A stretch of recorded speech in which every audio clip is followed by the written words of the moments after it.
Ethan Miller was 14 the night he realized he didn't belong anywhere anymore. It wasn't something his stepfather said outright. It was the silence, the long pauses at the dinner table, the way his name was never called unless there was work to be done. In a small Appalachian town where everyone knew everyone, Ethan had somehow become invisible inside his own home. His mom had died 2 years earlier, quietly, unexpectedly, leaving behind a house that felt colder every month after she was gone. At first, his stepfather tried, or at least pretended to, but grief has a way of turning patience into resentment, and before long, Ethan could feel it settling over him like a heavy coat he couldn't take off.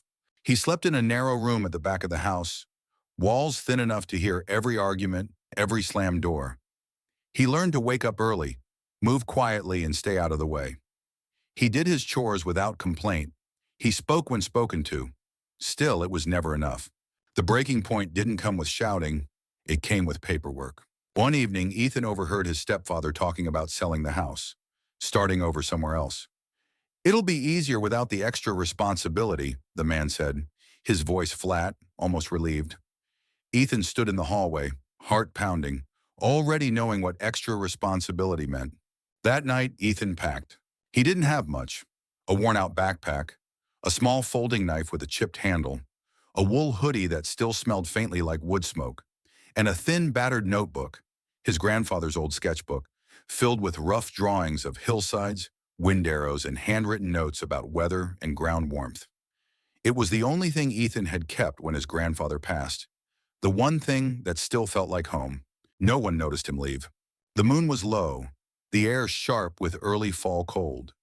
Ethan walked past the edge of town, past houses glowing warmly with yellow light behind their windows. Each step felt heavier than the last, but turning back felt worse. Pride and fear wrestled inside him, twisting his stomach tight. He didn't know where he was going, only where he wasn't staying. As the paved road gave way to dirt and stone, the familiar sounds of town faded behind him. Crickets, wind through dry leaves. The distant howl of something wild replaced them. Ethan slowed his pace, breathing deeper, letting the quiet wrap around him. For the first time in a long while, no one was watching him. No one was judging. No one was waiting for him to fail.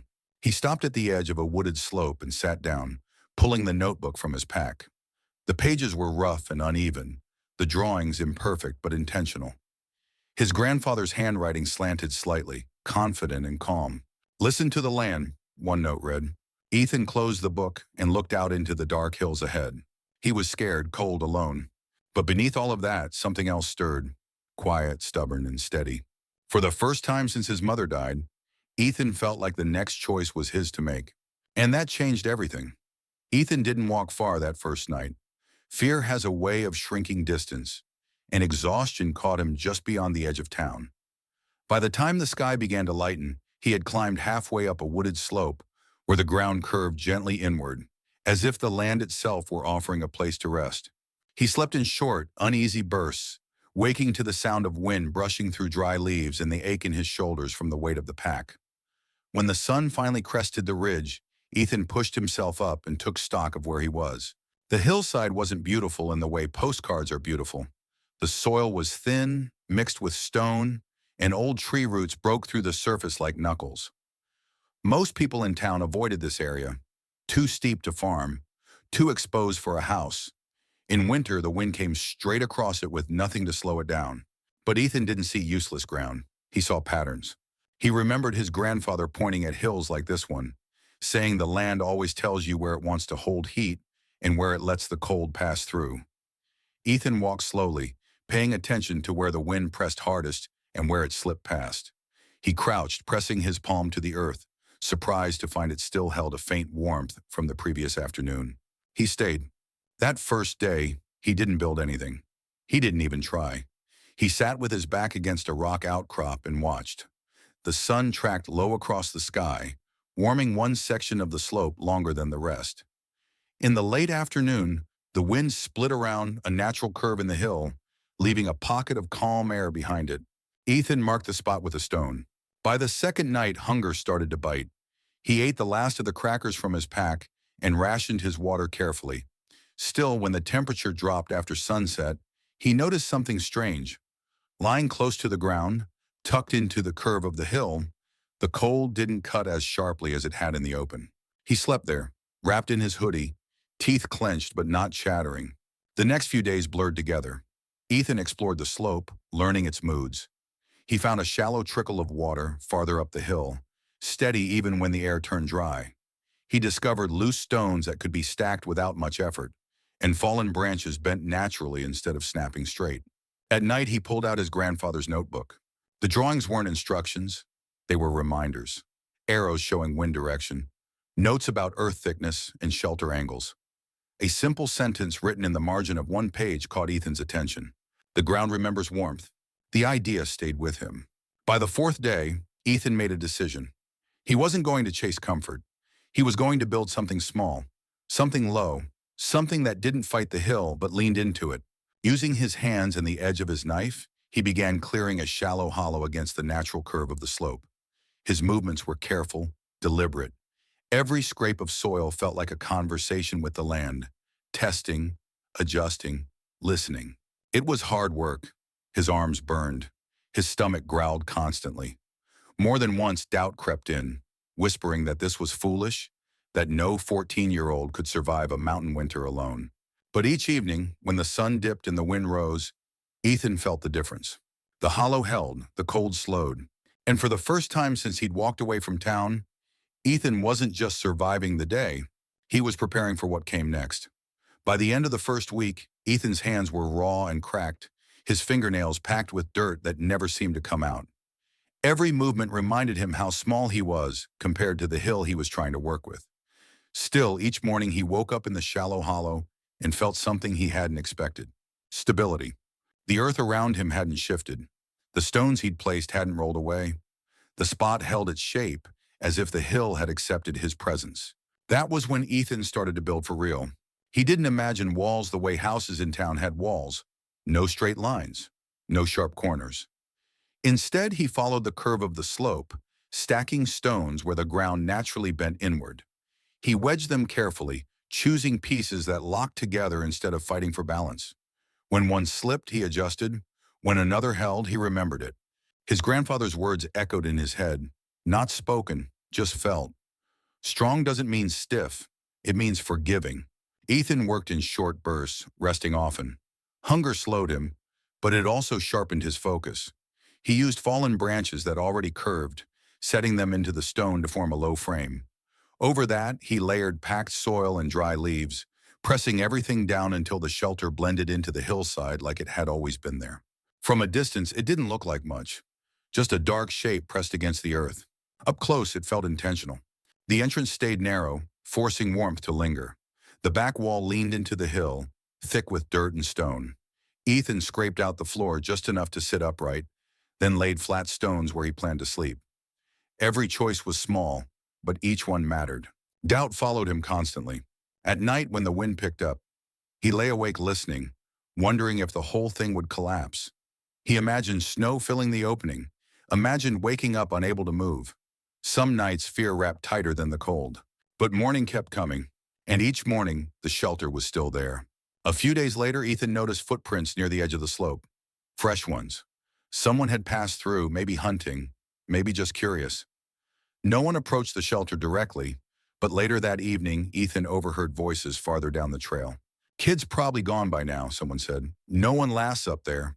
Ethan stayed still, breath slow, heart pounding.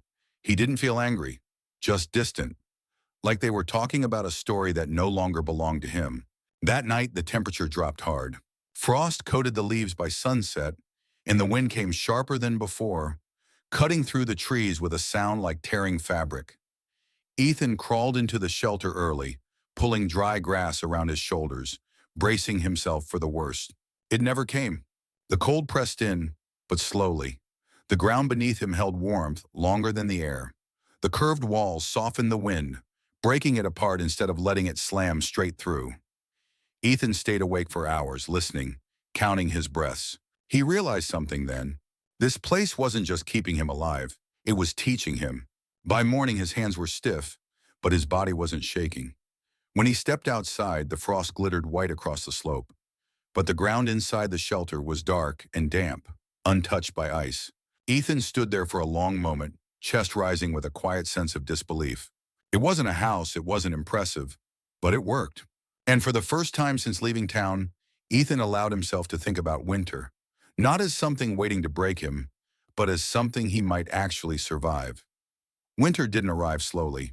It came down the mountain all at once. The first real storm hit before Ethan was ready to admit the season had turned. One morning the sky stayed gray, heavy and low, and by afternoon the wind was carrying flakes sharp enough to sting exposed skin. By nightfall, snow pressed against the hillside in uneven waves, filling every low place it could find. Ethan stayed inside the shelter, listening. The wind roared above him, but it didn't feel like it was coming through the walls. It slid over them instead, breaking apart before it could settle.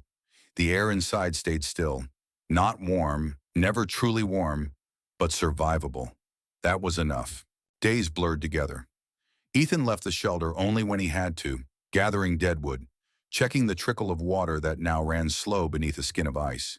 His movements became careful, deliberate. He spoke out loud sometimes just to remind himself that his voice still existed.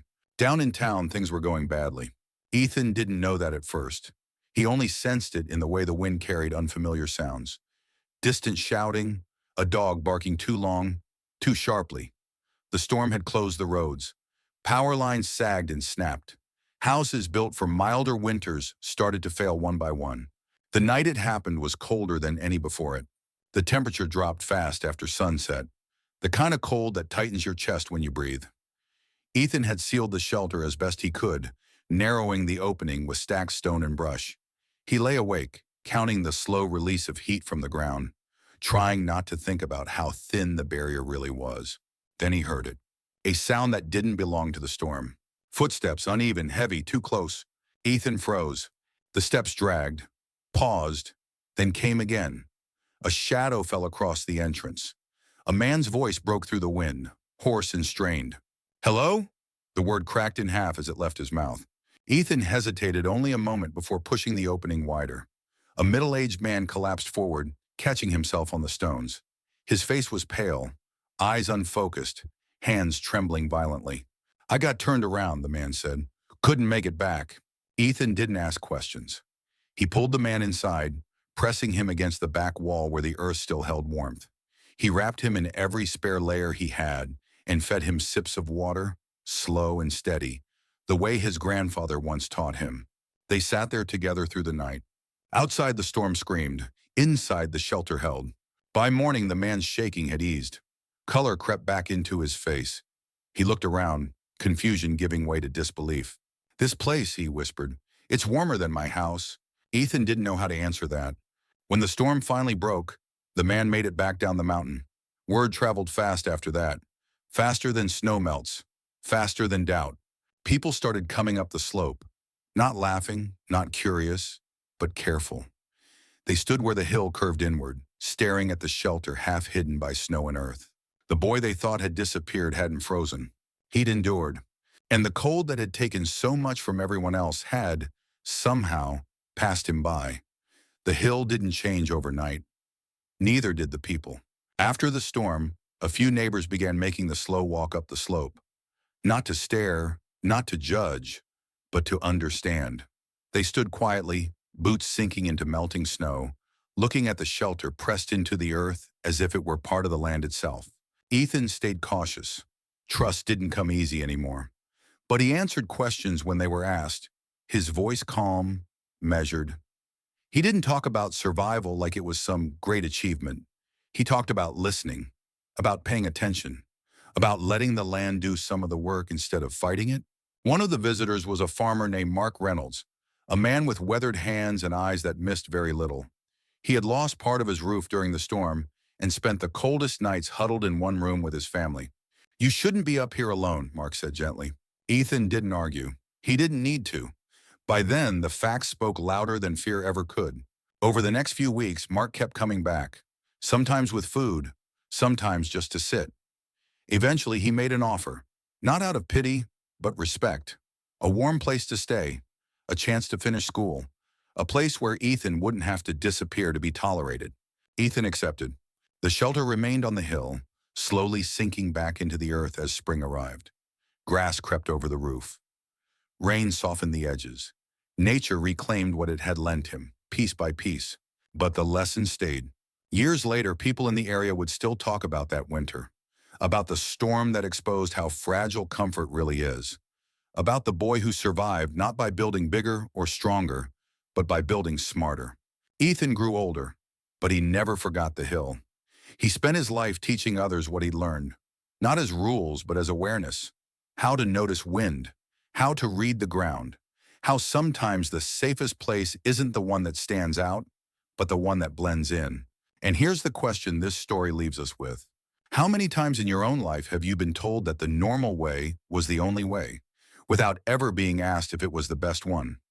What quiet solutions have you overlooked because they didn't look impressive at first glance? Ethan was 14, alone, cold, and written off by everyone who should have protected him. But when it mattered most, he trusted his instincts, and the land answered. If this story moved you, if it made you pause and think about resilience, survival, or the wisdom hidden in simple choices, subscribe to this channel for more powerful stories like this. Because sometimes the bravest thing you can do is listen when the world tells you not to. Subscribe now for more emotional, life-changing stories.